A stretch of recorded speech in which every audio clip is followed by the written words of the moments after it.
What has changed about helping people navigate change?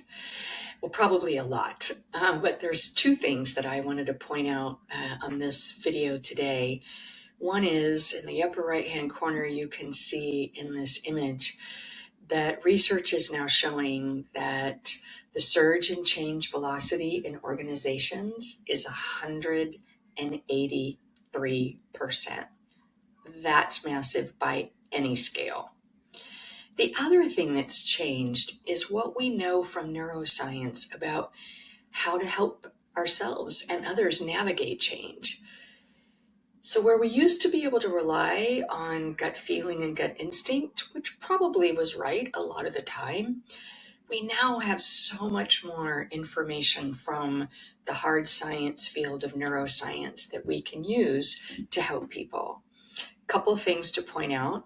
As you can see in the bottom right corner there, trust is a biological requirement for performance, fostering psychological safety.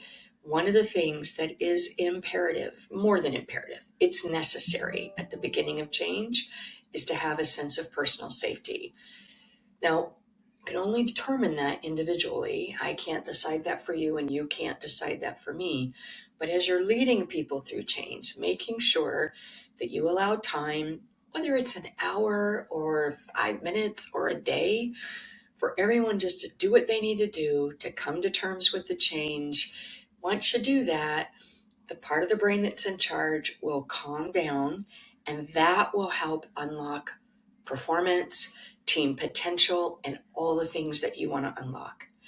The other thing I want to point out here is a really wonderfully helpful acronym, MERIT. 5 things to think about that you need to make sure others in the organization know they need to be doing, how to help them do it, and that you need to do for yourself is move. You got to make sure you're getting exercise as you're navigating change. You need to try and eat as healthy as possible. And right there where it says T for think, you want to make sure that you're getting rest to help your brain think. That's why it has the icon of someone in bed there. Remember when you were a kid and mom said, just go to bed, it'll all look better in the morning. Well, mom was a neuroscientist in that moment and giving you great advice.